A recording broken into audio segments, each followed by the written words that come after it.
और हाँ, evening batch वाला ना, जितना लेक्चर उधर का लीनियर अलजेब्रा अपलोड हो रहा है ना, वो सुनते रहना। अगर कहीं पर दिक्कत लगे तो अगले दिन बता देना, ठीक? अगले दिन उसको डील कर लिया जाएगा। न्यूमेरिकल चल रहे हैं, हो सकता है न्यूमेरिकल को समझने में थोड़ी सी दिक्कत आए, तो डेली उसको सुनते रहो। लिखना डबल स्टार करके एक बात लिखना, नोट दैट, इस बात को ध्यान दीजिए, note that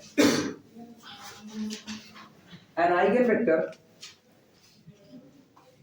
note that an eigenvector, कल के लेक्चर में एक बात हुई थी जहां पर कहा गया था कि अगर आपको कोई मैट्रिक्स कैपिटल ए दी जा रही है, तब वहां पर कहा गया कि मैट्रिक्स आपकी जो होती है कैपिटल ए, ये एक ट्रांसफॉर्मेशन के तौर पर व्यवहार करती है, क्योंकि हम लोग जानते हैं आगे चल करके चौथे चैप्टर में मिलेगा भी कि दुनिया में लिखी गई हर मैट्रिक्स के लिए आपको एक ट्रांसफॉर्मेशन मिलता है। मतलब मैट्रिक्स ऑपरेट कर रही है तो हम लोग उसको समझेंगे कि एक ट्रांसफॉर्मेशन ऑपरेट कर रहा है। और ट्रांसफॉर्मेशन का बर्ताव भी कल हम लोगों ने देखा हुआ था कि इस ट्रांसफॉर्मेशन का यानी इस मैट्रिक्स का बर्ताव है कि ये जब किसी वेक्टर x पर मल्टीप्लाई होगी तो उसको टोटली बदल देगी, यानी कि उसकी डायरेक्शन को कॉम्प्लिकेटेड डायरेक्शन में चेंज कर देगी, कहीं और भेज देगी। हम उसका सीधा मामला नहीं जानते हैं, मल्टीप्लाई करके निकालना पड़ेगा। लेकिन यही मैट्रिक्स कुछ वेक्टर के साथ, जैसे हम कहें ना, ये पूरी दुनिया R3/R की है,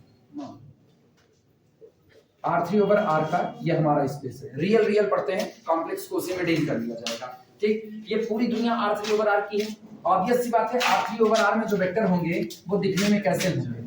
x y z टाइप के दिखने में ऐसे होंगे, ठीक? हटाएं क्या? अरे लो, ये क्लास तुम लोगों की है, तुम लोग मालिक हो इस क्लास के, ऐसे कैसे रहने x y z ये रहा। अभी तो अपने को कल को मूवी भी डायरेक्ट करनी है ना, मैथमेटिक्स वाली x y z। अब पता चले स्टार कास्ट ही नाराज हो गई तो स्टार कास्ट नाराज हो जाएगी, पता चलेगा हम रोज जा करके फिर ऋतिक रोशन के आगे अर्जी देंगे, तब तक बुढ़ा जाएंगे यार, क्या पता हम भी बुढ़ा जाए तब तक, कोई भरोसा? x y z ये हुआ, ये मेन किसका हिस्सा होगा? This belong to the R3/R। अब जब इसका वेक्टर उठाएंगे तो इसके वेक्टर के साथ ये मैट्रिक्स दो तरीके का बर्ताव करेगी। एक, किसी वेक्टर को a into x पर मल्टीप्लाई होगी, जैसे ये इस पर मल्टीप्लाई हुई तो ये कहीं और भेज देगी, x dash y dash z dash पर भेज दिया। मतलब हमने कहा a में मल्टीप्लाई किया x y और z का, और इसने इसको भेज दिया x dash y dash z dash, और x डैश और x का, इनका मतलब इस वेक्टर का इसके साथ कोई सीधा रिलेशनशिप हमको नजर नहीं आता। सीधा रिलेशनशिप नजर ना आने का मतलब है कि कल को ये वेक्टर यहां कहीं पर रहा होगा, वेक्टर v यहां रहा होगा, इसने इसको क्या कर दिया? यहां भेज दिया, वेक्टर v डैश, इमेज को यहां बना दिया। मतलब यहां से इसको रोटेट करा दिया, कितने एंगल पर? थीटा एंगल पर रोटेट करा के इसको यहां ला दिया, इमेज को चेंज कर दिया। क्या इनके बीच में कोई सीधा रिलेशनशिप पता है? ये इधर इंडिपेंडेंट है पूरी तरीके से। लेकिन इसी R3/R के अंदर में ऐसे बहुत सारे वेक्टर जरूर मौजूद होंगे जिनके साथ ये सीधा बर्ताव करेगा कि जब ये इसके साथ मल्टीप्लाई होगा तो उनको या तो कुछ टाइम्स उसी डायरेक्शन में आगे बढ़ा देगा या तो उसी के अपोजिट डायरेक्शन में पीछे की तरफ, लेकिन रखेगा उनको कोलिनियर ही। यानी ax पर मल्टीप्लाई होगा, इसको कर देगा m into m टाइम्स बढ़ा दिया। हो सकता है ये x1 के साथ व्यवहार है, कुछ वेक्टर x2 ऐसे होंगे कि कैपिटल A x2 के साथ प्रोडक्ट करेगा तो कितना बना देगा? m2 into x2 बना देगा। यानी हम कह सकते हैं कैपिटल A x2 के साथ ऑपरेट करें तो हो सकता है x2 को क्या गुना बढ़ा दे? 6 गुना बढ़ा दे, 6 टाइम ऑफ द x2। हो सकता है कि कैपिटल A प्रोडक्ट करे किसके साथ? x3 के साथ, तो उसको 4 गुना पीछे की तरफ ले ले, -4 टाइम्स ऑफ द x3, ऐसा कर ले। अब ये जो बर्ताव आ रहा है जिसमें आपकी दी गई मैट्रिक्स सीधे वेक्टर पर ऑपरेट करके उसको लैम्डा टाइम्स कर दे रही है, सीधे लैम्डा टाइम्स कर रही है। ये जो स्पेशल टाइप के वेक्टर छट करके निकल रहे हैं ना, ये स्पेशल टाइप के वेक्टर एक कैटेगरी बनाते हैं जिनको आइगन वेक्टर कहा जाता है। और जितने टाइम्स ये बढ़ते घटते हैं वो टाइम्स यानी वो स्केलर लैम्डा उस पर्टिकुलर के लिए क्या काम करेगा? आइगन वैल्यू का काम करेगा। यानी वो मैट्रिक्स के लिए पर्टिकुलर वेक्टर के रिस्पेक्ट में आइगन वैल्यू का काम करेगा। इतनी बातें क्लियर है? ये बातें कल हो चुकी थी। अब इसी के आगे बढ़ने, कल हमने एक बात बड़ी खास वहां पर लिखी थी कि जो आपका आइगन वेक्टर होता है उसकी डेफिनेशन को लिखते वक्त, आइगन वेक्टर की डेफिनेशन लिखते वक्त डबल अंडरलाइन किया था एक जगह पर कि आइगन वेक्टर नॉन जीरो होने चाहिए, आइगन वैल्यू जीरो हो सकती है, इसी बात को लिखने चल रहे हैं। नोट दैट, आप इस बात को ध्यान दीजिए कि आपकी दी गई मैट्रिक्स की आइगन वैल्यू तो 0 हो सकती है, लेकिन उसका आइगन वेक्टर कभी भी 0 नहीं हो सकता। आप 0 वेक्टर को आइगन वेक्टर की कैटेगरी में नहीं ला सकते हैं। रीजन भी कल बताया ही गया था, इसी बात को लिखने चल रहे हैं। कॉम्प्लिकेटेड जो डायरेक्शन होते हैं क्या उनकी भी आइगन वैल्यू जाते हैं? किसकी? ना ना ना ना, आइगन वैल्यू आइगन वेक्टर का कॉन्सेप्ट ही यहीं पर आता है कि मैट्रिक्स ऑपरेट हो रही है किसी वेक्टर पर x पर और उसको केवल उसी डायरेक्शन में आगे पीछे कर रही है, बस सीधा सा कॉन्सेप्ट। मतलब आइगन वैल्यू खाली वही निकलेगी, केवल आइगन वैल्यू पैदा होने का मतलब ही है कि आपके जिस वेक्टर पर मैट्रिक्स ने ऑपरेट किया वो वेक्टर अपने ही कोलिनियर होने के साथ साथ या तो आगे बढ़ रहा है या तो पीछे, यानी स्ट्रेच हो रहा है या फिर डायलेट हो रहा है। बस दो ही कॉन्सेप्ट। अगर आपने कॉम्प्लिकेटेड चेंजिंग की, मतलब आपने थीटा एंगल से रोटेट करा दिया, आप बाहर, वो वेक्टर आइगन वेक्टर बन ही नहीं सकता, और जो आइगन वेक्टर नहीं बन सकता उसके लिए कोई आइगन वैल्यू नहीं आने वाली है। क्लियर है ये बातें? अच्छा, ये पता करना भी बड़ा आसान है, आगे चल करके हम लोग लिखेंगे। ये पता करना बड़ा आसान है कि कोई वेक्टर आइगन वेक्टर है या नहीं है। ये पता करना बड़ा आसान है कि कोई वैल्यू आइगन वैल्यू है या नहीं है। वेक्टर का पता करना तो सब लोग जान रहे हो, उठा करके वेक्टर को, जैसे हमने एक वेक्टर लिख दिया और हमने कहा ये दी गई मैट्रिक्स के लिए क्या आइगन वेक्टर का काम कर रहा है या नहीं कर रहा है। सीधे सीधे एक बात पूछ ली, एक वेक्टर लिखा x और एक मैट्रिक्स कैपिटल A थी, और सामने वाले ने सवाल किया क्या ये दिया गया वेक्टर इस मैट्रिक्स के लिए आइगन वेक्टर का काम कर रहा है कि नहीं। उठा दोनों प्रोडक्ट कर दिया प्रोडक्ट। अब अगर वही वेक्टर आपको कुछ गुना बढ़ करके या कुछ गुना घट करके मिल जाए, मतलब लैम्डा टाइम्स मिल जाए, तो ये जो लैम्डा आई ना, उसी आइगन वैल्यू के रिस्पेक्ट में ये कौन बन चुका होगा, आइगन वेक्टर। और ये आइगन वैल्यू किसकी? आपकी दी गई मैट्रिक्स की। क्लियर है ये बातें? आइगन वैल्यू कैसे पता करते हैं कि लैम्डा आइगन वैल्यू है कि नहीं, ये ध्यान लगाओ, तब तक पता चल जाए, सोच सको तो अच्छी बात है, नहीं तो अभी हम लिखा रहे हैं। दोनों ही बातें आप सीधे पता कर सकते हो, लिखना इस बात को। लिखा गया है, नोट दैट, आप इस बात का ध्यान रखिए, an eigen vector must be non zero, an eigen vector must be non zero. भले हम इस बात को डिफिनेशन में लिखे हैं, लेकिन डिफिनेशन में लिखी गई बातें कई बार लोग इग्नोर कर देते हैं, बड़े फ्लैट तरीके से डिफिनेशन को पढ़ देते हैं, इसलिए उन बातों को अलग काट करके निकाल रहे हैं कि देख भैया, हमने शुरुआत में भी लिखा है कि आपका आइगन वेक्टर कैसा होना चाहिए, नॉन जीरो। हम इस बात को यहाँ पर फिर से लिख रहे हैं, नोट दैट, आप इस बात का हमेशा ख्याल रखिए, एन आइगन वेक्टर, जो आपका आइगन वेक्टर होता है वो हमेशा कैसा होता है, नॉन जीरो। इवन दो, यद्यपि आपकी आइगन वैल्यू कैसी हो सकती है, जीरो हो सकती है, लिखना। बट, लेकिन चाहे इवन दो लगाओ चाहे बट लगाओ, दोनों बातें सही हैं। बट एन आइगन वैल्यू,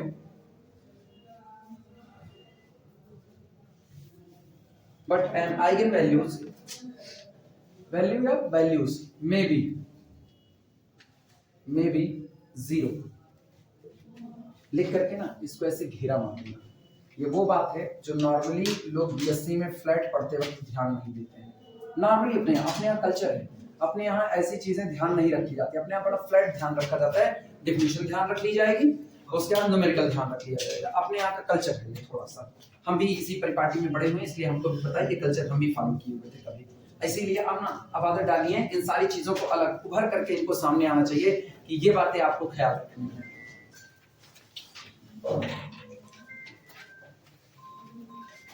अब सिंगल स्टार करके वो बात लिख रहे हैं ना जो तुम्हारे दिमाग पे स्ट्राइक करनी चाहिए कि ये बात, कोई कहे ना कि हम आपको एक वेक्टर दे रहे हैं, क्या आप पता कर सकते हो बिना कुछ इधर उधर का काम किए कि ये दिया गया आइगन वेक्टर है कि नहीं? तो जवाब होगा हाँ। ये मेरे लिए बड़ा आसान सा काम है, इसी चीज को यहाँ पर लिखने चल रहे हैं। It is easy to form out that, ये पता कर लेना काफी आसान, या it is easy to test that a given vector is eigen vector और नॉट। ये पता करना कि आपको दिया गया वेक्टर आइगन वेक्टर है या नहीं है, काफी आसान है। और ये भी पता करना कि दी गई वैल्यू आइगन वैल्यू है कि नहीं, ये भी आसान है। दोनों बातें आसान है, लिखना। It is easy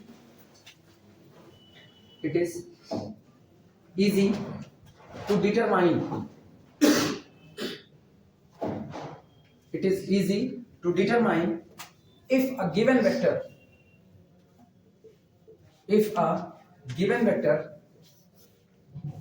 it is easy to determine if a given vector is an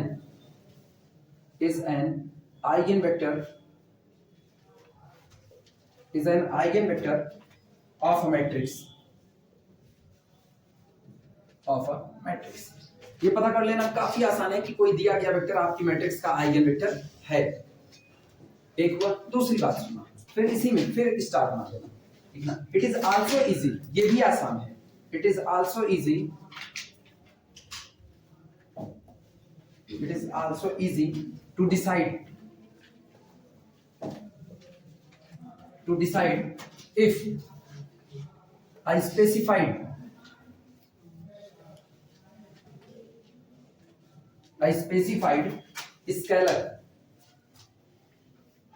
specified scalar is an eigenvalue, और अगर सामने वाले ने एक स्केलर आपके सामने रख दिया और कहा डिसाइड करो ये दिया गया स्केलर आइगन वैल्यू होगा कि नहीं, तो आप वो भी डिसाइड कर सकते हो। आपके पास दोनों रास्ते मौजूद हैं। अब जो मेन थ्योरी है ना वो बाद में लिखी जाएगी, पहले हम दो न्यूमेरिकल उठाएंगे, एग्जांपल उठाएंगे, और दोनों एग्जांपल्स हम इस बात को साबित करेंगे कि हाँ ये जो दो बातें लिखी गई ये बातें बड़ी आसान है। आप हमेशा बता सकते हो कि कोई चीज आइगन वेक्टर बनेगी या नहीं, मतलब कोई वेक्टर आइगन वेक्टर बनेगा नहीं, या कोई वैल्यू आइगन वैल्यू बनेगी कि नहीं, आप इसको तुरंत डिसाइड कर सकते हो। पहले दो एग्जांपल करेंगे इसी के साथ, ये पहले लिख लो तब हम लोग आगे चलते हैं।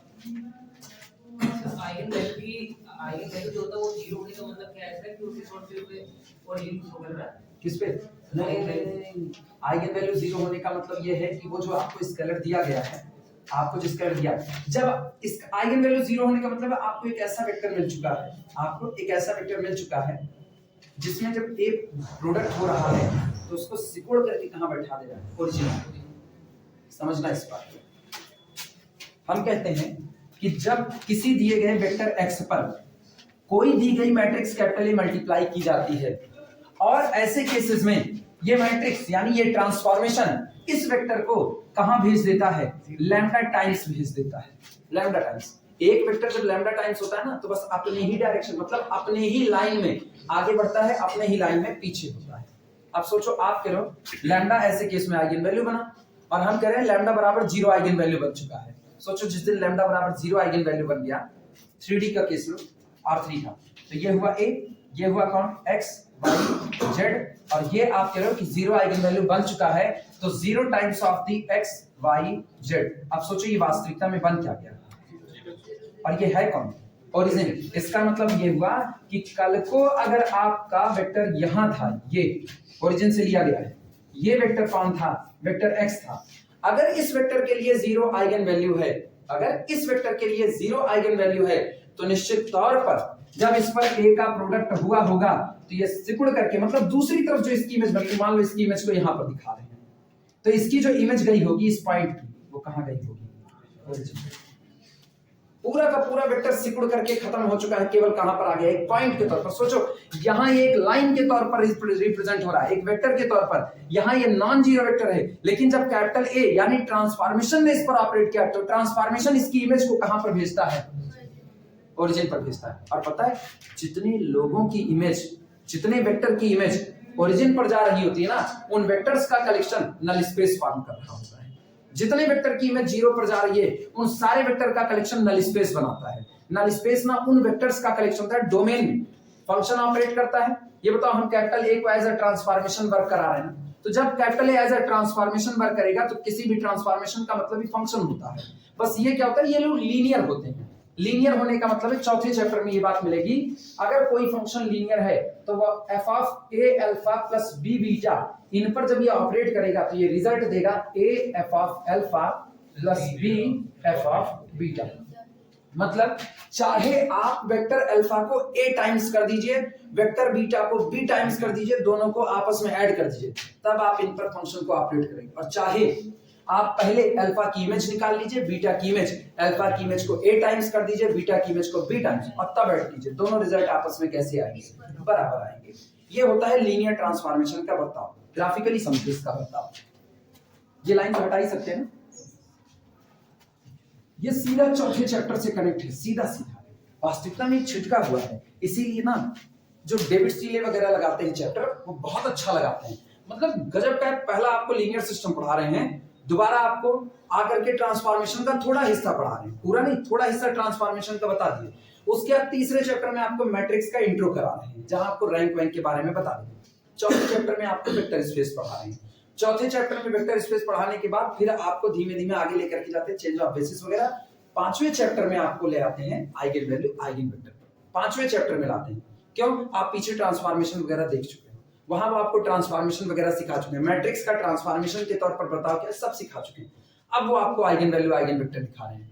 अपने यहाँ ना थोड़ा बवाल है, इसीलिए अपने लोग संभल संभल करके चल रहे हैं। नहीं तो अगर हम उस किताब को पढ़ा रहे होते और अपने यहाँ ऐसा कल्चर होता कि ऐसी भी किताबें पढ़ी जा सकती हैं कोर्स के, वो कोर्स की ही किताब है, बस अपने यहाँ नहीं चलती है। अपने यहाँ उसको कोर्स में बड़ी यूनिवर्सिटी मान्यता देती है, बड़ी यूनिवर्सिटी मतलब सेंट्रल यूनिवर्सिटी उसको कोर्स मानती है, वही उसके लिए कोर्स की किताबें हैं।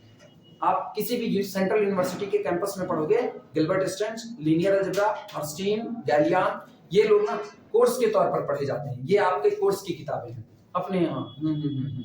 जान ही रहे हो आप, आगे कहने की जरूरत नहीं है। नहीं आगे, अरे रहन दो, थोड़ा सा इज्जत रख ली जाती है दूसरों की भी। वो अपनी इज्जत खुद धोए पड़े, हम क्या करें उनका, लेकिन हम लोग तो रख सकते हैं ना भाई, हम लोग पढ़े हुए हैं ना। एक लैंग्वेज रट लीजिए, एक लैंग्वेज रट लीजिए।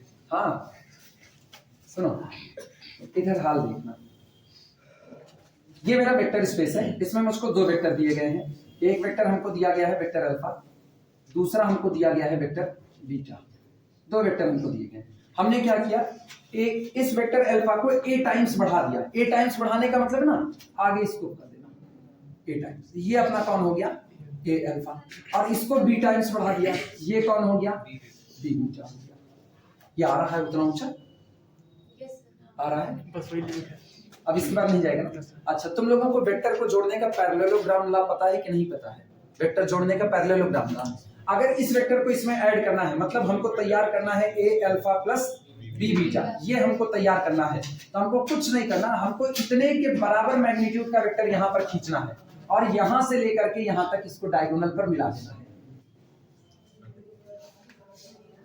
ये जो पॉइंट होगा, अभी भी आ रहा है कि नहीं? अब नहीं आ रहा, ढेर ऊपर चला गया, खैर छोड़ो, यहाँ बना देते। कहाँ पर? बस उसी के नीचे लिख दीजिए ना, वो जो पॉइंट बनाया उसी के नीचे लिख देंगे तो दिखेगा। ये रहा अल्फा, इतना आगे बढ़ा दिया, ये कौन हुआ a अल्फा, और ये रहा हमारा मान लो b बीटा, यहाँ कहीं पर हो गया बीटा। अब इन दोनों का जो सम होगा ना, इन दोनों का सम, इतने के मैग्नीट्यूड के बराबर वेक्टर यहाँ पर ट्रेस करो और इनको यहाँ से मिला दो। गौर करो, क्या तुमको ऐसा नहीं लग रहा है कि ये जो सम है, ये जो सम आया, ये a alpha plus b beta, ये किसी पैरेललोग्राम के डायगोनल पर बैठा हुआ है कि नहीं बैठा? इसी को कहते हैं the parallelogram law for the sum of two vector, दो वेक्टर को जोड़ने का पैरेललोग्राम लॉ। ठीक, कहा जाता है कि अगर आपको एक वेक्टर a अल्फा, दूसरा वेक्टर b बीटा दिया गया है, तो इन दोनों का जो सम होगा a alpha plus b beta, वो किसी पैरेललोग्राम के डायगोनल पर बैठ रहा होगा, और उन पैरेललोग्राम की एक सिरा कौन होगा a अल्फा, दूसरा सिरा कौन होगा b बीटा, तीसरा सिरा कौन होगा ओरिजिन, और चौथा सिरा खुद ये दोनों का सम होगा। क्लियर है ये बातें? अब यहां कहा जाता है अगर आपका ट्रांसफॉर्मेशन लीनियर है, अगर आपका ट्रांसफॉर्मेशन लीनियर है, तो आपको इस बात की खुली छूट है, आप चाहे तो ये जो रिजल्ट आया है सीधे इस रिजल्ट की इमेज को ले लीजिए, और चाहे तो पहले आप एक काम कीजिए, पहले आप a अल्फा की इमेज को यहां पर लीजिए। मान लो a अल्फा की इमेज यहां पर निकल करके आती है, सॉरी अल्फा की इमेज को पहले लो, अल्फा की इमेज निकल करके आती है f ऑफ अल्फा। बीटा की इमेज को लो, बीटा की इमेज की यहां पर कितनी निकल करके आती है f ऑफ बीटा। अब ये कह रहे हैं कि आप a अल्फा पाए हुए थे, तो आप f ऑफ अल्फा जो कि अल्फा की इमेज है उसको a टाइम्स बढ़ा दीजिए। जब इसको a टाइम्स बढ़ाओगे तो क्या बन जाएगा, a f ऑफ अल्फा बनेगा कि नहीं?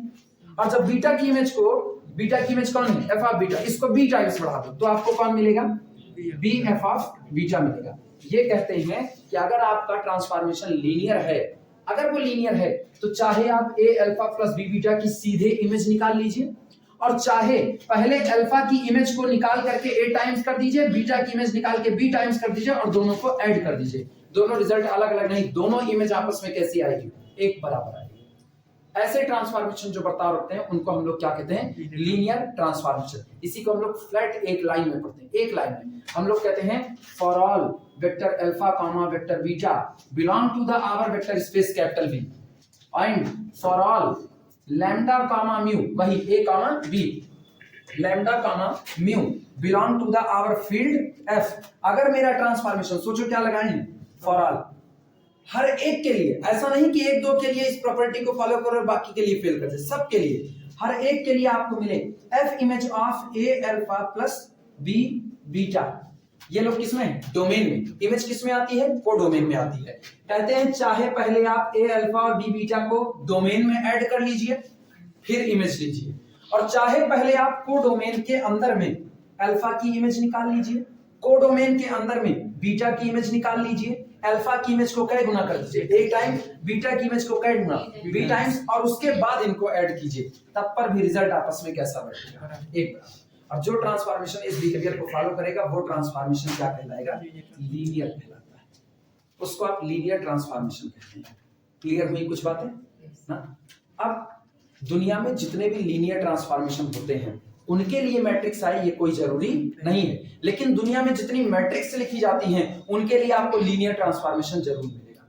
अगर आपको पता करना है कि किसी दी गई मैट्रिक्स कोई ट्रांसफॉर्मेशन आपको दिया गया, या लीनियर अलजेब्रा की दुनिया में आपको एक ट्रांसफॉर्मेशन दिया गया और सामने वाले ने पूछ लिया ये ट्रांसफॉर्मेशन लीनियर है कि नहीं, आप एक काम करो, लीनियर अलजेब्रा में ऐसी दुनिया जो R3 वगैरह R4 वगैरह में काम कर रही है, इस दुनिया में पर्टिकुलर केस बता रहे हैं, इस दुनिया में उस ट्रांसफॉर्मेशन के लिए मैट्रिक्स बनाने की कोशिश करो। अगर मैट्रिक्स बन जाती है और एक ही मैट्रिक्स बनती है तो आपका ट्रांसफॉर्मेशन कैसा होगा? लीनियर। और अगर एक से ज्यादा मैट्रिक्स बन रही है पर्टिकुलर केस में कि ये केस लगेगा तो ये मैट्रिक्स, ये केस लगेगा तो ये मैट्रिक्स, सीधा इनकार करो, आपका ट्रांसफॉर्मेशन लीनियर नहीं है। रीजन जानते हो क्यों?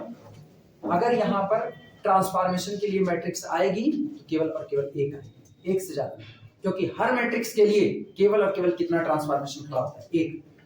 हर मैट्रिक्स के लिए केवल एक ट्रांसफॉर्मेशन होता है, एक से ज्यादा नहीं हो सकता। और हर मैट्रिक्स ट्रांसफॉर्मेशन एक लीनियर ट्रांसफॉर्मेशन होता है, लेकिन हर लीनियर ट्रांसफॉर्मेशन के लिए मैट्रिक्स आए ये कोई जरूरी नहीं है। इसीलिए हर लीनियर ट्रांसफॉर्मेशन मैट्रिक्स ट्रांसफॉर्मेशन में इसकी गारंटी नहीं दी जा सकती। मतलब आप मैट्रिक्स पाते हो तो आप सोच सकते हो मैट्रिक्स है तो ट्रांसफॉर्मेशन पक्का है, लेकिन ट्रांसफॉर्मेशन लिखा गया है तो मैट्रिक्स है, इसकी गारंटी नहीं हो सकती। क्लियर है इतनी बातें? हाँ, तो हम लोग बता क्या रहे थे? कुछ बताने चलते हैं, कुछ भूल गए थे, ऐसे ही भूलते हैं। चल अभी थोड़ी देर में याद आएगा फिर लौटेंगे। अब ये बातें ना, ये तकलीफ हम ही समझ सकते हैं, हम जैसे भूलते हैं, इसको कोई दूसरा नहीं समझता, उसको लगता है अरे मतलब ध्यान नहीं देता है बंदा इसीलिए भूल जाता है। हम ऐसा बहुत कुछ भूलते हैं ना। कमरे से निकल करके किताब लेना भूल गए, कमरे से निकले पानी पी, प्यास लगी भूल, फिर भी नहीं याद रहा पानी पीना है।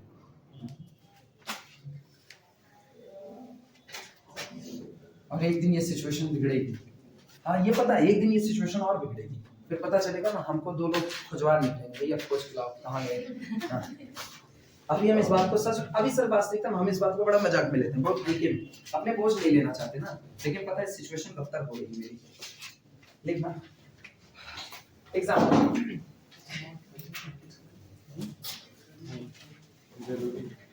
एग्जाम्पल, लेट माना capital A is equal to, matrix दी गई है 1 6 5 2, वेक्टर U आपको दिया गया है, vector U is equal to 6 minus 5 and vector V is equal to दिया गया है 3 माइनस 2। एक मैट्रिक्स दी गई है, एक वेक्टर U दिया गया है और दूसरा वेक्टर V दिया गया है। ठीक, कह रहे हैं, पूछ रहा है आपसे R vector U and vector V eigen vector, eigen vector of capital A। सवाल किया इसने केवल आपको दो मैट्रिक्सेस दे दी, पहली मैट्रिक्स इसने कैपिटल A दे दी, दूसरा इसने एक कॉलम वेक्टर दे दिया 2 क्रॉस 1 का वेक्टर U 6 माइनस 5, तीसरा इसने दे दिया है वेक्टर V 3 माइनस 2, और ये पूछ रहा है क्या वेक्टर U और वेक्टर V दोनों आइगन वेक्टर हैं या नहीं। मेरे पास एक रास्ता है, बस खाली प्रोडक्ट कर लो। अगर कोई वेक्टर लैम्डा टाइम्स बढ़ रहा है तो जितने टाइम्स बढ़ रहा है वो आइगन वैल्यू हो जाएगी और आपका दिया गया वेक्टर साबित हो जाएगा कि वो कौन है, आइगन वेक्टर। और अगर कोई नहीं बढ़ा, मतलब पलट करके एक ऐसा आ गया जिसका पुराने वाले से कोई खास रिलेशनशिप नहीं है, तो इसका मतलब वो आइगन वेक्टर नहीं है। सॉल्यूशन देखना, A into vector U is equal to 1 6 5 2 into vector U 6 minus 5 is equal to, चलो प्रोडक्ट करते हैं, फर्स्ट रो फर्स्ट कॉलम 6 के 6 6 पंचे 30, इधर से 6 इधर से माइनस 30 माइनस 24, 6 पंचे 30 और 5 दूनी 10 माइनस 10, कितना हुआ 20।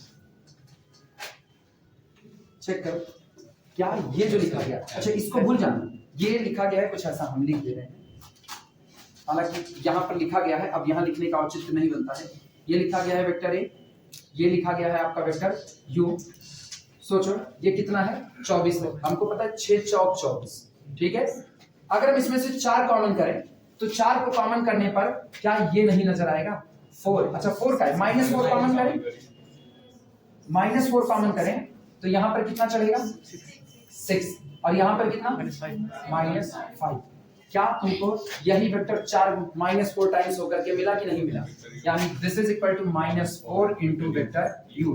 और अगर कोई वेक्टर लैम्डा टाइम्स बढ़ रहा है तो निश्चित तौर पे वो कौन होगा, आइगन वेक्टर। पता करना आसान है कि नहीं, यानी this implies that vector u must be the eigenvector, must be the eigenvector of capital A. कल को कोई पूछे किस आइगन वैल्यू के करस्पॉन्डेंस में ये आइगन वेक्टर बना, जवाब होगा -4 के करस्पॉन्डेंस में, ठीक। आगे चाहो तो हम बढ़ा देते हैं, corresponding to eigen vector, corresponding to eigen value, corresponding to eigen value -4 के करस्पॉन्डेंस में ये दिया गया वेक्टर यू आपके दिए गए मैट्रिक्स कैपिटल ए के लिए किसका काम करेगा, आइगन वेक्टर का काम करेगा। इसका तो क्लियर हो गया। आओ v का देखते हैं, v का तुम लोग कैलकुलेट करो, a इंटू वी करो और बताओ कितना आता है। a into vector v is equal to 1 6 5 2 into vector v कितना है 3 -2, दिस इज इक्वल टू 3 1 3 6 दूनी 12 कितना है -9। अगला 5 3 15 और 2 3 4, ये कितना आएगा 11, और मेरे से कोई मल्टीपल नहीं बनने वाला, ठीक। इसके लिए लिख देना this does not equal to lambda times of vector v for any lambda, for any scalar lambda. ऐसा कोई भी स्केलर लैम्डा आपको नहीं मिलेगा कि आप कह दो कि ये उतने टाइम्स इस वेक्टर का हो जाएगा, किसका, वेक्टर v का हो जाएगा। ये आपका कौन है a और ये कौन है, तो बनाने की कोशिश कर सकते हो तो बनाओ, ट्राई कर सकते हो। क्या इसको आप इसका कुछ गुना बना सकते हो, कितने गुना, कितने गुना, अब ला तो बड़ी अच्छी बात है, ला दोगे तब तो बन ही जाएगा, नहीं आएगा, कभी नहीं आएगा। एक बनाने की कोशिश करोगे दूसरा भी तक जाएगा, दूसरा बनाओगे पहला भी तक जाएगा। अरे काहे नहीं, हम वहां पर क्या ऐसा कुछ लिखें कि वो इंटीजर ही होना चाहिए, ऐसा कुछ लिखें नहीं, तो इसका मतलब अभी फिलहाल अपने खुले हाथ हैं। अगर कभी ऐसी सिचुएशन बनती है और हम बोल्डली लिखते हैं कि लैम्डा को इंटीजर ही होना चाहिए, उसी दिन मेरे हाथ बंधेंगे, तब तक मेरे हाथ खुले हुए, तब तक वो कुछ भी आए। और कोशिश करके देख लो, कोशिश करने वालों की कभी हार नहीं होती, अभी पता चल रहा है हो रही है अभी पता चल रहा है हो रही है। हम कोशिश कर रहे हैं इन दोनों को बराबर लाने की, नहीं हो रहे, हो गई दिक्कत की नहीं हो गई। अब आज से कोई नहीं गाएगा कोशिश करने वालों की हार नहीं होती। मैथमेटिक्स में कुछ भी पॉसिबल है, इधर अच्छे अच्छों की धज्जियां उड़ती हैं, होता है ऐसा। अरे उसके लिए फॉर एनी स्केलर, हाँ फॉर एनी, हाँ सीधे से अब पता है किसकी वर्डिंग है, ये जो कुछ भी है ना वो सामने जो नोट्स रखी हुई है, जिसको फॉलो करें इसमें पूरा डेविड सीले, पूरा मतलब ना उसमें खाली आइगन वैल्यू आइगन वेक्टर की चैप्टर का डेविड सीले है पूरा। अभी हम अलग से कुछ नहीं कर रहे, अभी हम वो सिखा रहे हैं ना कि एक बड़ा राइटर जब लिखता है ना तो वो कितने करीने से हर बात को लिखता है। अभी तक सही सलामत डेफिनेशन नहीं आई है, अभी तक ऐसी कोई सिचुएशन है जिसमें एक बोल्ड कंडीशन लिखी जा रही है, इफ एंड ओनली इफ की अभी कोई बात नहीं लिखी जा रही है। डेविड सीले अपने पूरे के पूरे उसको शुरुआत में लिखते हैं, शुरुआत में लिखते हैं ये जो कुछ भी है ये केवल और केवल सीड्स हैं, बीज हैं जो अभी डाले जा रहे हैं और ये वहां जाकर के फलेंगे फूलेंगे। लास्ट चैप्टर की बात करते हैं ना कि उस चैप्टर में जाकर के ना ये ब्लॉसम होंगे, ये महकेंगे, बड़े करीने से लिखे हुए होंगे और उसके बाद वो इसकी शुरुआत करते हैं। सोचो उन्होंने दो चीजें करनी चाहिए और दोनों चीजें आपको दिखा रहे हैं, दोनों आपको, और अपनी नोट से उससे किताब से मिला लेना, जो भी किताब पढ़ो ना तुमको कोर्स का ही मिलेगा, आलतू फालतू नहीं मिलेगा। बस खाली ये है ना तुम्हारी किताब सीधे लिखती है for a scalar lambda ax is equal to lambda x, then x is known as the eigenvector and lambda is known as the eigenvalue, लिख दिया। उसके बाद क्या है, determinant of a minus lambda I is equal to 0 known as the CH equation, determinant of the a minus lambda I known as the ch polynomial, इकट्ठे कुल झोंक देंगे, इकट्ठे। जैसे लग रहा है ना कि वो बच्चों की तहरी बन रही है, तो कुल उठा के घसंबर डालते रहो, बस खाली आज किसी तरीके से भोज करके निपटा देना है। और यहाँ बड़े करीने से हुआ है, इसको पाकशास्त्र बोलते हैं, बहुत इस्तेमाल से करें। एक लाइन लिखा कि आपको दिया गया वेक्टर आइगन वेक्टर है कि नहीं आप पता कर सकते हो बड़े आसानी से, और प्रूफ करके दिखाया, हाँ आप पता कर सकते हो। बाद में लिखेंगे, बाद में उस बात को लिखेंगे। दूसरा ये कह रहे हैं कि आपको दिया गया वेक्टर आइगन, आपको दी गई वैल्यू आइगन वैल्यू है कि नहीं ये आप पता कर सकते हो। और अभी दूसरा वाला उसको करने चले, और जब पता कर लेना तो बोल्डली थ्योरी लिखेंगे कि अगर कोई वैल्यू लैम्डा आइगन वैल्यू बनना चाहती है तो इसका मतलब आप एक इक्वेशन तैयार करोगे a minus lambda I X is equal to 0।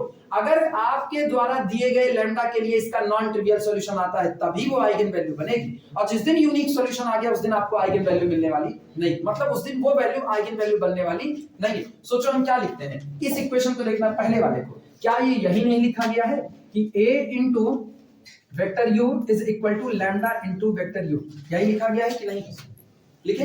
और हम साबित कर चुके हैं कि वेक्टर u आज की तारीख में कौन है, आइगन वेक्टर है, साबित कर चुके हैं। आइगन वेक्टर क्या कभी 0 हो सकता है?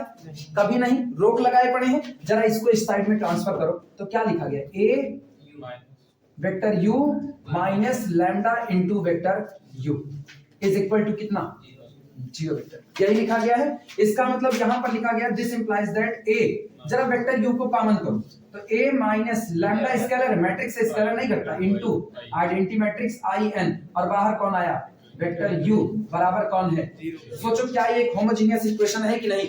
और होमोजेनियस इक्वेशन में आप साबित कर चुके हो ये u कैसा है, नॉन जीरो है, क्योंकि वो आइगन वेक्टर बन चुका है, आइगन वेक्टर कभी 0 नहीं होता। दूसरी बात, और जिसको ये भी ख्याल रहा है, ये u तुमको दिया गया था, क्या ये 0 है, नॉन जीरो है? सोचो आप एक मैट्रिक्स में एक नॉन जीरो वेक्टर को मल्टीप्लाई करो और कौन प्रोड्यूस हो रहा है, 0 वेक्टर। ये बताना क्या ये लिखी गई चीज एक equation ax is equal to null के तौर पर आपको नजर आ रही है कि नहीं? और इस इक्वेशन का सॉल्यूशन कौन बन चुका है, इस इक्वेशन का सॉल्यूशन, जिनको ये a minus lambda I confuse कर रहा है ना, हम इसी को फिर से चेंज करें, क्या इस पूरे को, ये जो लिखा गया इस पूरे को a1, तो क्या ये इक्वेशन अब तुमको a1 into X is equal to null नजर आ रहा है कि नहीं? अब ये पूरा कौन है, a1, और इस a1 को जो x सेटिस्फाई कर रहा है वो कौन है, u, that is a non zero solution. और अगर होमोजेनियस का एक नॉन जीरो सॉल्यूशन आया तो इसका मतलब नॉन ट्रिवियल सॉल्यूशन है कि नहीं है? तो कोई वेक्टर नॉन जीरो हुआ तो आइगन वेक्टर बना, इसका मतलब जिस लैम्डा के लिए बना उस लैम्डा को लेने पर आपका ये इक्वेशन कैसा सॉल्यूशन रख रहा है, नॉन ट्रिवियल। तो अगर आपको दिए गए लैम्डा के लिए आपका system a minus lambda I X is equal to null, non trivial solution रखता है, तो आपका लैम्डा आइगन वैल्यू है। और अगर ओनली ट्रिवियल रखेगा तो आपको क्या देगा, वेक्टर u बराबर 0, और 0 आइगन वेक्टर हो नहीं सकता। तो जब ये आइगन वेक्टर नहीं हो सकता तो आपके द्वारा चुना गया लैम्डा के आइगन वैल्यू हो पाएगा, उस पे भी रोक लगेगा। यानी ये दोनों बातें पता करना आसान है, बस हाँ एक में तुरंत पता लग जाएगा, एक में प्रोसेस लंबा चलेगा, एक में आपको सॉल्व करना पड़ेगा। इक्वेशन फॉर्म बनाओगे, पता करोगे सारे कॉलम पाइवट हो गए, इनकार करो, पूरा थोड़ी सॉल्व करना है, सारे कॉलम पाइवट हो गए, आपको कैसा सॉल्यूशन मिलेगा, ट्रिवियल। इनकार करो कि आज बार जो आपने लैम्डा हमको थमाया है ये लैम्डा आइगन वैल्यू नहीं है, और अगर एक भी कॉलम नॉन पाइवट बच गया, आप गारंटी दो जो लैम्डा आपने हमको दिया हुआ है वो कौन है, आइगन वेक्टर है। अब किस आइगन वेक्टर के करस्पॉन्डेंस में है वो निकाल करके पता कर लेंगे। क्लियर हुई इतनी बातें? लिखना दूसरा वाला एग्जांपल लिखना।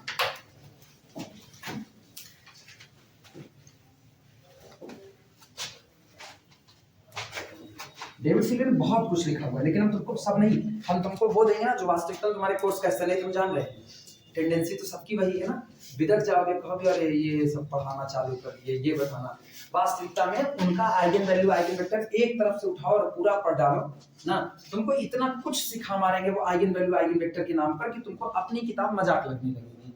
वास्तविकता तुमको अपनी मजाक लगने लगेगी, और बहुत हार्ड थ्योरी नहीं लिखे। वास्तविकता में तुम हमसे पूछोगे ना, बीएससी के लड़के को समझ आने वाली सबसे आसान भाषा का प्रयोग किया, सबसे आसान भाषा का। अगर क्लास में वो किताब चलाई जाए तो वास्तविक में तुम्हारी किताब से 10 गुना ज्यादा आसान पड़ेगी। सिर्फ सवाल को पूछने की टेक्निक उनकी जो है ना, घुमा करके पूछने की है।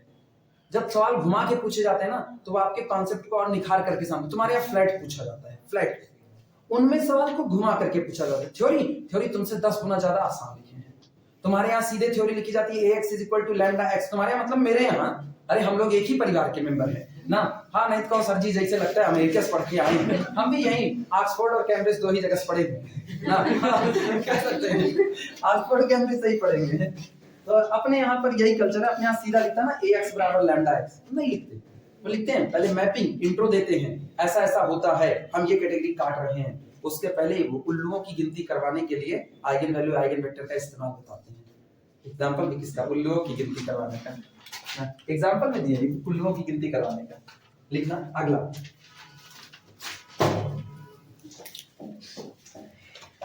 सेकंड एग्जांपल, मतलब जो भी इसका नंबर हो, मेरे ख्याल से तीसरा एग्जांपल होगा कल का मिला करके, कल का मिला के तीसरा होगा ना, डाल देना एग्जांपल भी। कल एक एग्जांपल हुआ था, अभी एक हुआ, दो एग्जांपल 3 कर देना, लिखना। शो दैट, दिखाइए कि, show that 7 is an eigen value, 7 is an eigenvalue of capital A is equal to 1 6 5 2। और हमको मजेदार ये लगता है ना, बड़ी छोटी छोटी मैट्रिक्स उठा करके निपटाते हैं, भारी भरकम नहीं देते हैं कि आप उससे थ्योरी से बोर होकर के हट जाओ, नहीं, पहले 2 गुणा 2 गुणे 2 2 गुणे 2 की देंगे, और जब अपने एक्सरसाइज भी सॉल्व कराएं ना, ज्यादा से ज्यादा 3 गुणे 3 4 गुणे 4 जाएंगे, बस ज्यादा से ज्यादा, क्योंकि पता है जो इन पे सही है वही बाकी पर भी सही है। तो अगर आप इन पे इक्लान फॉर्म बनाना जानते हो 3 गुणे 3 पर, तो 4 गुणे 4 का इक्लान फॉर्म तो सब बनाना जानेंगे फिर। Show that 7 is an eigen value for this, ठीक, एंड फाइंड, आगे बढ़ा रहे हैं, एंड फाइंड, और प्राप्त कीजिए, and find the corresponding eigenvector, the corresponding eigenvector, और इसके करस्पॉन्डेंस में आइगन वेक्टर निकालना। कह सकते हो चैप्टर खुल चुका है, न्यूमेरिकल की शुरुआत है, एग्जांपल में ही शुरुआत है, बाकी जैसे जैसे थ्योरी आगे बढ़ेगी और चीजें सामने आएंगी और कई चीज और एक्स्ट्रा इसमें मिल जाएगी। सॉल्यूशन देखना, सॉल्यूशन 7 आइगन वैल्यू बनेगा। अगर 7 आइगन वैल्यू है तो सोचो हम लोग क्या लिख सकते हैं, if 7 is an eigen value, अगर आप कहते हो कि 7 आइगन वैल्यू है तो आइगन वैल्यू अकेली नहीं आती है, अपना आइगन वेक्टर अपने साथ लेकर के आती है ये, और आइगन वेक्टर हमेशा कैसा होता है, नॉन जीरो होता है, ठीक। इट मींस, इसका मतलब ये है, it means there exist a non zero vector, a non zero vector x such that कि आप लिख सको ax is equal to lambda x। तब आपको एक नॉन जीरो वेक्टर x ऐसा जरूर मिलेगा कि आप लिख सको ax is equal to lambda x। और ये बताओ बराबर लग गया, समीकरण बन गया कि नहीं बन गया, एक इक्वेशन बन गया। तो आपको तो x की दरकार है, अगर 7 वास्तविकता में आइगन वैल्यू है तो ऐसा x आपको देगा, और अगर 7 आइगन वैल्यू नहीं है तो आपको ऐसा x मिलने वाला नहीं। कैसे डिसाइड करें कि ऐसा x आएगा या नहीं आएगा, इक्वेशन को सॉल्व करके। अब इस इक्वेशन को सॉल्व किया जाएगा, सॉल्व करने पर अगर हमको ये पॉसिबिलिटी मिलती है कि ऐसा x आ सकता है, लेकिन ये दिमाग में रहे इस x को कंफर्मली कैसा होना पड़ेगा, नॉन जीरो होना पड़ेगा, तो 7 आपकी आइगन वैल्यू बन जाएगी, अदरवाइज आइगन वैल्यू नहीं बनेगी। यानी अब हम सॉल्व करेंगे, सो बी सॉल्व, इसलिए हम सॉल्व करते हैं किसको, ax माइनस लैम्डा, लैम्डा की जगह क्या रखें, 7 रखें। एक चीज गड़बड़ की है, यहाँ पर 7 लिख देना था, यहीं पर लिख देते हैं where lambda is equal to 7। Solve a minus 7x is equal to 0। इसको सॉल्व करते हैं, चलो सॉल्व किया जाए। कहाँ गिरा है,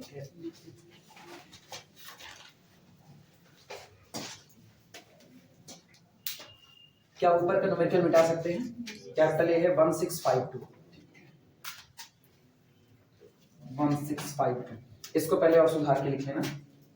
this implies that capital A minus 7i2 ये रहा, x is equal to null, ठीक। So augmented matrix a minus, सब लोग इसको सॉल्व करना जानते हैं, खूब लगाएंगे।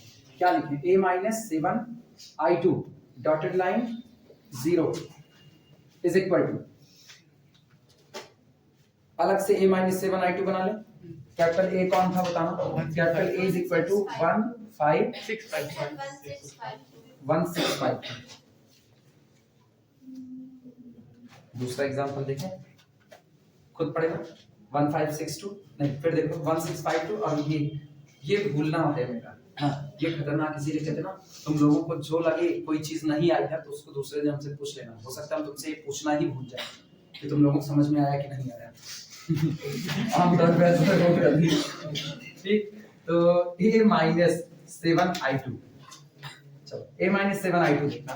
a तो एज इट इज रहेगा 1652। अच्छा, कुछ लोग अगर इसको सीधे कर सकते हैं ना तो ऐसा विजुलाइज करें। I2 का मतलब कौन होता है? 2 गुणे 2 की आइडेंटिटी मैट्रिक्स। आइडेंटिटी मैट्रिक्स पे 1 1 कहां बैठता है? डायगोनल पर। और आप 7 से मल्टीप्लाई कर रहे हो तो केवल डायगोनल पर कितना हो जाएगा? 7 7 हो जाएगा। यानी आपको एक काम करना है, a माइनस 7i2 का मतलब होता है 1652 माइनस 7007। यानी जितनी आइगन वैल्यू आपको दी गई है ना, लैम्डा जो दिया है उसको केवल डायगोनल से घटा लेना। सीधा सा काम। कितना? 1 माइनस 7, 2 माइनस 7, बाकी लोग एज इट इज रहेंगे। क्लियर है ये बातें? तो हम इसको लिख रहे हैं 1 माइनस 7, उसके बाद अगला कौन है? 6, फिर 5 और यहां पर 2 माइनस 7। हाँ, एरिया 51। सुनो, 1 माइनस 7 ये रहा। अगला 6 माइनस 0 यानी कि 6 से रहेगा। 5 माइनस 0 यानी 0 और 2 माइनस 7 ये रहा। डॉटेड लाइन ये कितना? 0। This is equivalent. पहले तो अच्छा इक्विवेलेंट का है, पहले बराबर कर दो। This is equal to 1 minus 7 minus 6 और इधर कितना? प्लस 6। ये कितना? 5 और ये कितना? माइनस 5 और ये रहा 0 0। ऑब्वियस सी बात है ना, ये 7 उसके लिए आइगन वैल्यू बन चुका है। दोनों रो बराबर होने वाली है एक तरह से। This is equivalent to. एक काम करें, सीधा ऑपरेशन देखना। एरिया 51 जा रहे हैं शायद नहीं, बस इसी के बाद। हाँ ये बस इधर ही बस हो गया उसमें। देखो, अरे हम छोटा छोटा लिखेंगे आप। एक काम करते हैं, R1 goes to, सबसे पहला काम करते हैं, R1 goes to R1 divided by -6। Visualize करना, क्या 1 और -1 बन चुका है? 1 और -1 बन चुका है तो 5 से मल्टीप्लाई करके नीचे वाले में से घटा दें, नीचे वाला 0 हो जाएगा। देन अब इकट्ठे मामले खत्म कर देंगे। Then R2 goes to R2 -5 times R1 new. पहले तो -6 से डिवाइड करो, ये आया 1, ये आया -1, इधर तो 0 ही रहेगा। ठीक, अब सोचो 5 1 के 5, 5 में से 5 गए 0, 5 1 के 5 -5 घटाओगे तो +5, 0 0। एक ही पाइवॉट मिल रहा है आपको, बस एक पाइवॉट। मेरा ऑब्वियस सी बात है, अगर आपको सिर्फ और सिर्फ एक पाइवॉट मिल रहा है, दूसरा नॉन पाइवॉट, तो आपको आपके लिखे गए इस सिस्टम के कैसे सॉल्यूशन मिलेंगे? नॉन ट्रिवियल सॉल्यूशन मिलेंगे। और नॉन ट्रिवियल सॉल्यूशन मिलते ही गारंटी हो चुकी है कि 7 आपका क्या बन चुका है? आइगन वैल्यू बन चुका है। काम तो यहीं पर खत्म हो गया, लेकिन अब वो आगे कह दिया कि आप आइगन वेक्टर भी निकाल सकते। तो अब हम लोग इसका पूरा सॉल्यूशन सेट निकाल देंगे और जो x आएगा, सोचो ये x कौन था? इस 7 के रिस्पेक्ट में आपने x को क्या माना था? नॉन जीरो वेक्टर, जो आइगन वेक्टर बन चुका था। तो इसका मतलब अब आपको इसी x को कैलकुलेट करके निकालना है। समझ में आई बातें? ये हटाए नीचे वाला सबका हो रहा है, बिल्कुल। हाँ बिल्कुल, तब तक रोक इसको। हाँ बिल्कुल ना, 3 गुणे की, अरे सुनो एक्चुअली बताए क्या है, जितने गुणे जितने की मैट्रिक्स है उतनी आइगन वैल्यू आएगी। 3 गुणे 3 की मैट्रिक्स है 3 आइगन वैल्यू आएगी। 4 गुणे 4 की मैट्रिक्स है 4 आइगन वैल्यू। अच्छा, अब रिपीट हो सकती है, रिपीट हो सकती है। जैसे 3 गुणे 3 की मैट्रिक्स की आइगन वैल्यू निकाले, हो सकता है तीनों डिफरेंट डिफरेंट आए, 3 आए 2 आए 4 आए, हो सकता है 3 3 4 आए, हो सकता है 2 2 4 आए, हो सकता है 1 1 1 तीनों सेम आ जाए। इसी को बोलते हैं ना, इसी चीज से बनेगा अलजेब्राइक मल्टीप्लिसिटी, और फिर आगे चल करके एक कॉन्सेप्ट और डेवलप होगा, ज्योमेट्रिक मल्टीप्लिसिटी, इसी आइगन वैल्यू के लिए ना। खैर दोनों अलग अलग होते हैं, अलजेब्राइक अलग है, ज्योमेट्रिक अलग है, दोनों अलग हैं। इसको आगे बढ़ा रहे हैं। सुनो, यहां से ये डिक्लेयर हो गया, चाहो तो यहीं पर लिख लो, non pivot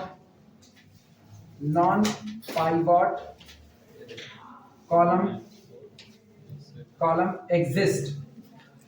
non pivot column कैसा हो गया? Exist. It means it means 7 must be eigen value. उसी के आगे लिख देगा नॉन पाइवट कॉलम एग्जिस्ट कर गया, तुरंत गारंटी दो कि 7 आपका क्या बन चुका है, आइगन वैल्यू। क्योंकि अब आपको पता है नॉन पाइवट कॉलम आपके होमोजेनियस सिस्टम का नॉन ट्रिवियल सॉल्यूशन ला चुका है, जिसकी आपको तलाश थी वो आ गया है। अब बस सॉल्यूशन निकाल देना है, लिखना दिस इंप्लाइज दैट। अब क्या हम इसको सीधे सॉल्व कर सकते हैं? पहला कॉलम किसकी वजह से, दूसरा किसकी वजह से, y की वजह से। तो बोलो x इज इक्वल टू कितना, y and y is free, ठीक। सो इसलिए vector x is equal to कितना, x कॉमन y, ये रहा, this is equal to x बोलो कितना y, और y कितना y। क्या y को कॉमन कर सकते हैं? x is equal to y into 1 और y कैसा है, y इज 3। सोचो एक ही आइगन वैल्यू दी गई है, कौन सी, कौन, 7 दी गई है, एक आइगन वैल्यू दी गई है 7, और सोचो उस एक आइगन वैल्यू के लिए आपको कुल कितने आइगन वेक्टर मिल रहे हैं, कुल कितने, इनफाइनाइट मिल रहे हैं। अरे सब इसी के मल्टीपल, y को आपने फ्री कहा है, y फ्री कहने का मतलब y की वैल्यू 2 भी भरोगे जो आएगा आइगन वेक्टर, 3 भी भरोगे आइगन वेक्टर, 4 भरोगे आइगन वेक्टर। पता है आपको सारे वेक्टर मिल गए हैं, आपको सारे वेक्टर मिल गए हैं जो 7 गुना आगे जाने वाले हैं, सारे मिल गए जो 7 गुना आगे जाएंगे। y का मान पुट करो, y बराबर 2 भरो कितना आएगा 2। इसका मतलब जिस दिन a में 2 का मल्टीप्लाई होगा कितने गुना आगे फेंकेगा, ये आएगा आंसर, ठीक।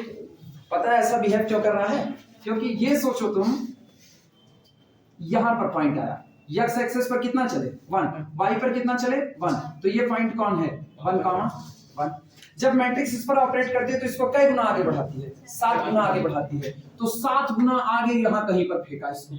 अब तुम ये सोचो सब इसी के मल्टीपल हैं, इधर कौन बैठा है 2, इस पर ऑपरेट करेगी तो क्या गुना आगे बढ़ाएगी 7 गुना, फिर आगे भेज देगी तो 7 गुना आगे कहां भेजा इसको 14 पर भेजा।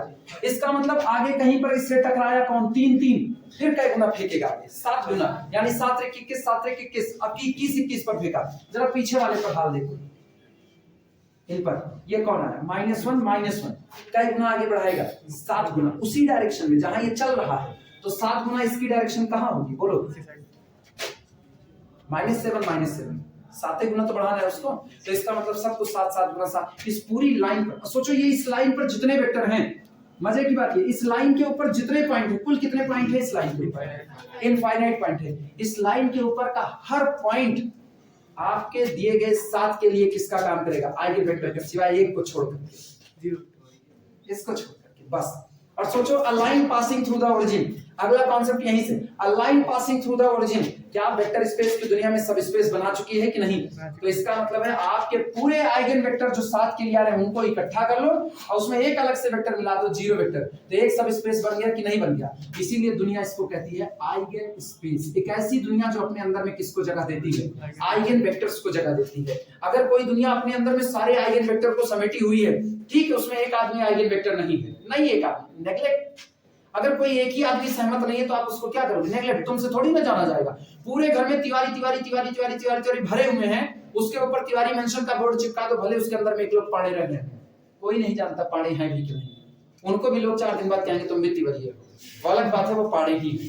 क्लियर हुआ? तो ये पूरा कलेक्शन जो आपको नजर आया ना, ये सब 7 के लिए किसका काम कर रहे हैं, आइगन वेक्टर का काम कर रहे हैं। सोचो एक ही आइगन वैल्यू और कितने आइगन वेक्टर हैं, इनफाइनाइट आइगन वेक्टर। लेकिन सोचो इस पूरे इनफाइनाइट आइगन वेक्टर में इंडिपेंडेंट कौन है, बस नहीं, ये 1 अकेला इंडिपेंडेंट है, बाकी सब इसके मल्टीपल है कि नहीं। 1 का मल्टीपल 2 का मल्टीपल अगला, तो इसका मतलब वो भी किसका मल्टीपल 1 का मल्टीपल। क्लियर हुआ?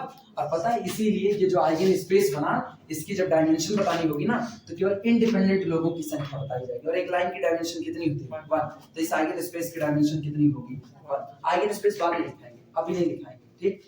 फिलहाल कहां तक पहुंचे, यहां तक। इसके नीचे लिख देना दिस इज पूरे की बात करें इस x की, this is eigen vector, this is eigen vector, this is eigen vector.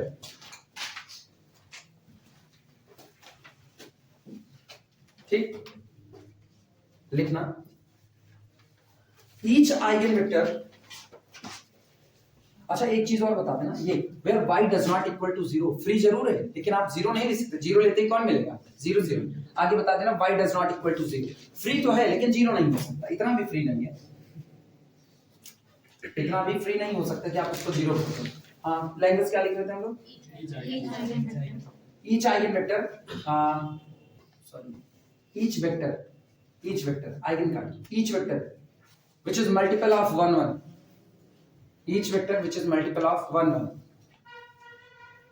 is an eigenvector corresponding to 7, each vector which is multiple of 7 या 1 1 which is multiple of 1 1 which is multiple of 1 1 is an eigenvector corresponding to 7, is an eigenvector corresponding to 7। ये बताओ 7 eigen value है या नहीं, ये पता करना आसान था कि नहीं था, केवल हमको पाइवट कॉलम तक जाना था, नॉन पाइवट कॉलम की एंट्री उसको साबित कर देते हैं कि आप कौन हो, आइगन वैल्यू हो, बस इतना ही। फिलहाल इसी पर रोको, बाकी बातें कल करेंगे।